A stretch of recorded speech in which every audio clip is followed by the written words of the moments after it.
Hey everybody, this is Harp. I'm just coming here to talk for a minute. I want to first give a shout out to Tariq Nasheed. I'm gonna go ahead and do it. Saying, the last talk you're doing and all these talks you're doing, man. I tell you, I'm a small guy over here, but I tell you, they are, you know, they phenomenal to get people together in the community and online to see what's on people's mind and to actually have the patience to just go through go through the dialogue and let folks talk and have their opinion according to who they are and who we are, according to who we are, also who they feel that we are, because there is a lot going on in the society, in the government, and that makes sense. It's we're gonna need to understand who's behind the cape and who's behind the red tape, who's this and who's that, who feels this way. We understand, a lot about how groups feel already. But since Tariq Nasheed been on Twitter Space, it's been like a real exposure to the grassroots and what people feel. And like Tariq was saying, and other people, I feel the same way when it comes down to white supremacy in America. We as black people, every 20, 30 years, we got to jump up and make them have some sense. It's us who are next to them and pushing a moral government when they continue this pillaging type of government and harming people. Now, I think we're wrong in a way for doing it for other groups and not ourselves, because we do stand up for other people a lot. And we're starting to see in the Twitter space that people do not appreciate us doing that. They don't appreciate it. Once they get what they want, they have a bad rhetoric toward us, FBA, ADOS, American Descent of Slavery. They have a bad rhetoric toward us. And I'm gonna say this too.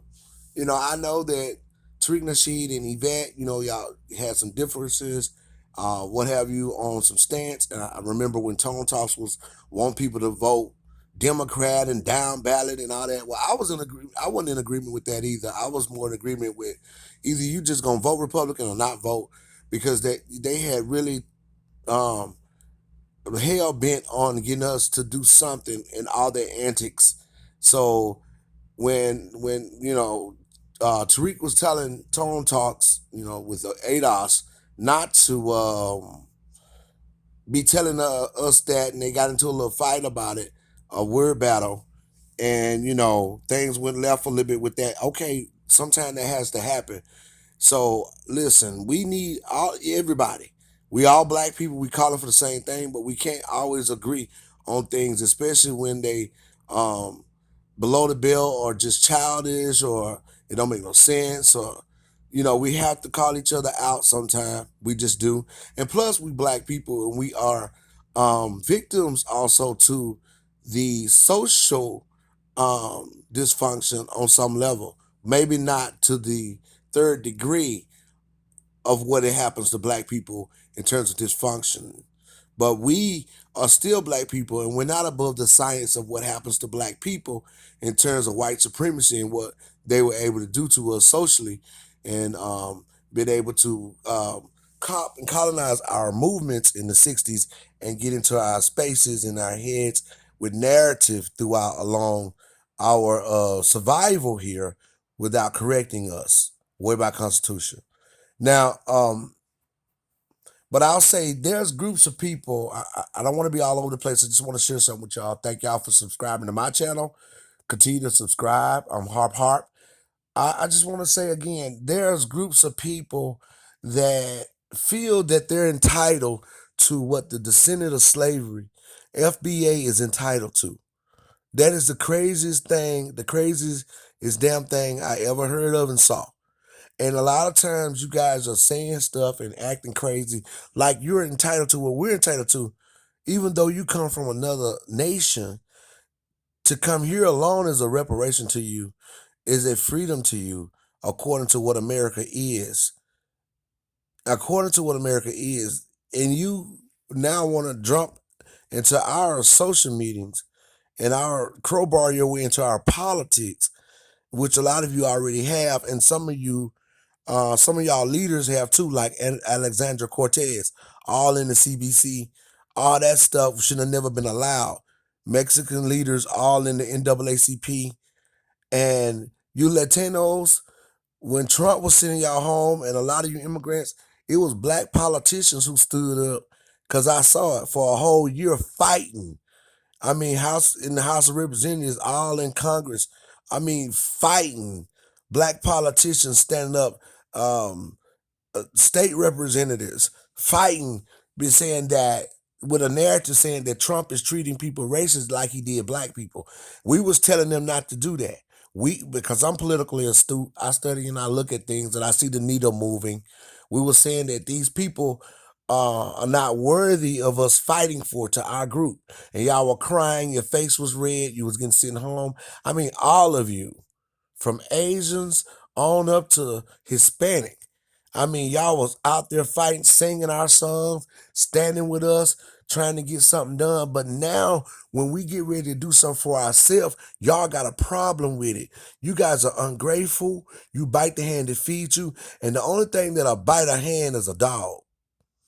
And you in somebody else's nation, in somebody else's country, and and you don't even know our plight. You don't even really know our, you out of touch all the way.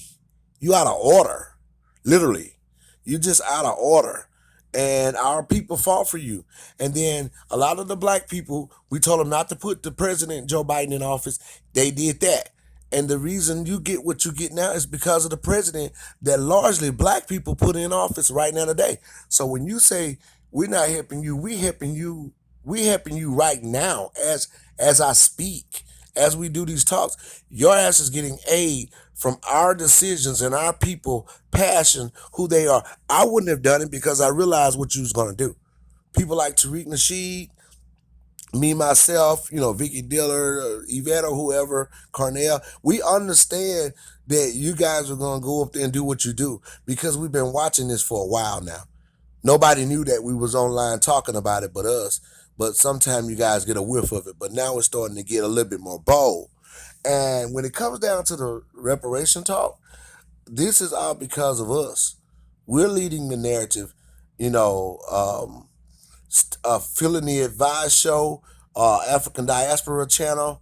A lot of us are leading, the grassroots is leading the narrative for the CBC to talk about slavery and to talk about reparations. Now, we understood that HR 40 was something that we don't want to be a part of. HR 40, we feel like that's a manipulation of the Democrat Party that want to use HR 40. That is legislation John Conyers presented to the Congressional Black Caucus or to the Congress in 1980 from Detroit. He's from Detroit, John Conyers. And it's been sitting there a long time. You don't need no damn study to give nobody else nothing. You just gave Ukrainians 18 billion, $13 billion. You just gave Asians money twice and three times. You just talking about giving. You was talking about giving Latinos 200. I mean, $450,000 a piece at the border. You have the money to give black people what you owe us. You owe us. We're not asking. We're telling you. You're gonna give me what you owe me. We built this country. We work for this country. We pay taxes. Look, we're not just some little old slaves. We know what's going on. We know that you're jealous. We know that the United States is afraid of black people because we're so talented.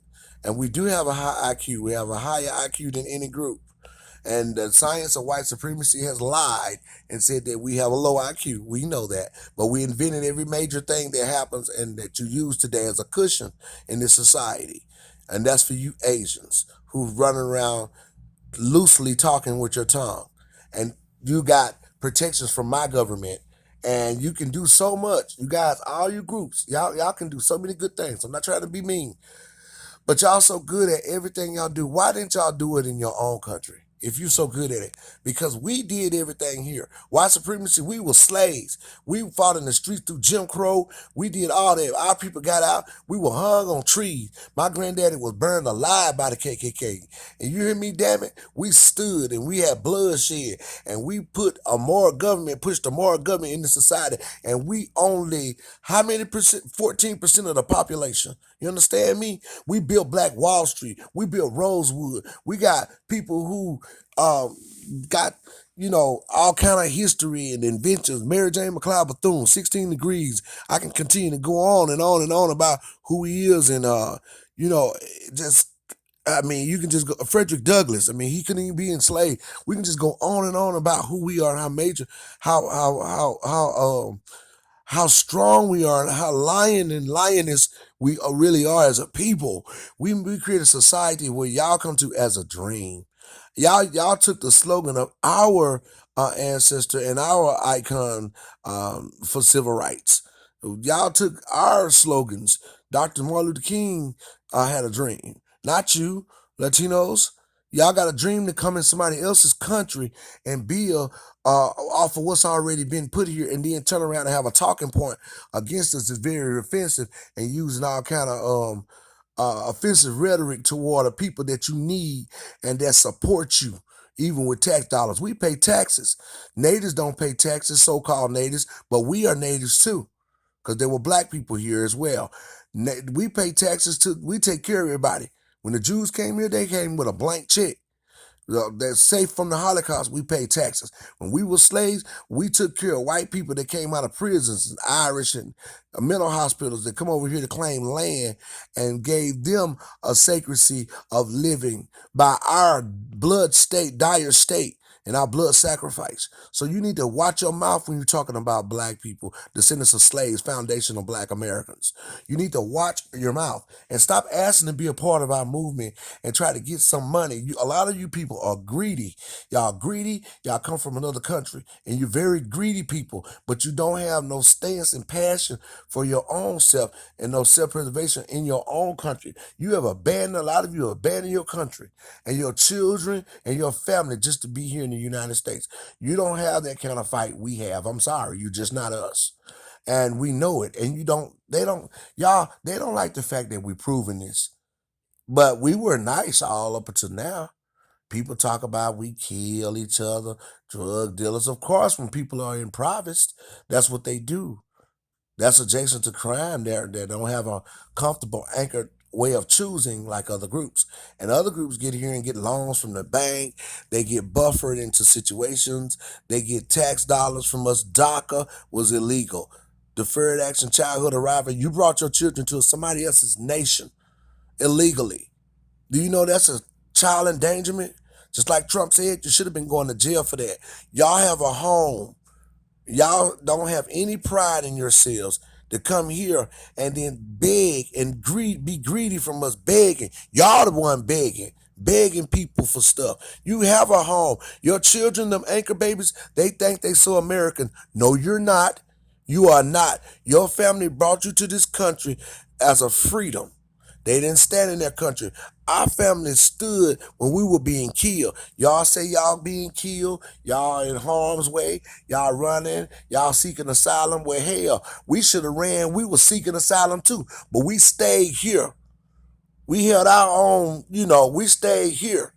And regardless if we were being killed, bit by dog, burned alive, hung on tree, we stayed here. We are a different kind of people. We stayed here. And you Puerto Ricans out there, you got Puerto Rico, even though it's maybe a limb to America. Puerto Rico, your country. But you can't even stop at the light in Puerto Rico because it's unsafe. The food and everything else, you ain't standing up over there in Puerto Rico, and you're coming in New York City talking a lot of junk. Yeah, where black people went out there and basically built Harlem, and we were sold in slavery on the block in New York to build Wall Street, okay? And the banks got started off our backs, so you don't know who you're talking to when you're talking to us. You biting the hand that feeds you. Y'all over here slick now. You got a good job. Your children looking good, running around taking the muffle off their cars. Oh, you think you're something. You're getting up in here, and the president, the black people put you in, giving y'all money. The president that is supposed to be black, Barack Obama, immigrant himself, and he white, and he giving y'all DACA, unconstitutional. That's a multi-billion, probably trillion now, dollar plan for you. Y'all getting cars off of it, housing programs. You're not doing this on your own. You're not. You're sick because you can't even really, you left your country on top of it. And there was one talking to me, one Hispanic person online and an Asian, talking about what we ain't doing as black people in this country and who we are. You have no idea who we are. You got a low IQ, as a matter of fact. Y'all got low IQs. You have no idea who we are. We're going to get corrected. Our conversation is too prestigious. It's above you. You don't know what you're doing. We are better than you are. We are literally better than you. We're in our country, and we're not out of order. You're out of order. You're in someone else's nation using resources, tax dollars that we pay as descendants of slaves, begging, talking trash, being disrespectful, getting things from a president and a people that you know nothing about, who largely put in office and who largely put in authority, getting things from born institutions that were born for me and slave descendants in this country. And you are over here happy that you're over here, not to return home. You don't want to go home. I've never met a people and never seen a people so desperate in my entire life. When I grew up, my grandmama told me, what we have at this table, you eat it. You don't go next door begging for nothing. We have food here. So if we didn't have steak or lemon cake, I had to sit there and eat my grandmother's chicken and black eyed peas and maybe some apple pie, because I didn't have steak or lemon cake. Well, that's what I had.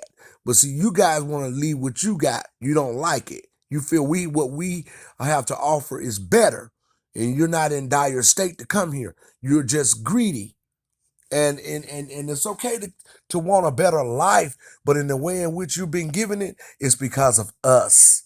It's because of us, of black people. Black people, we your mamas and your daddies. This is our country. We built this country.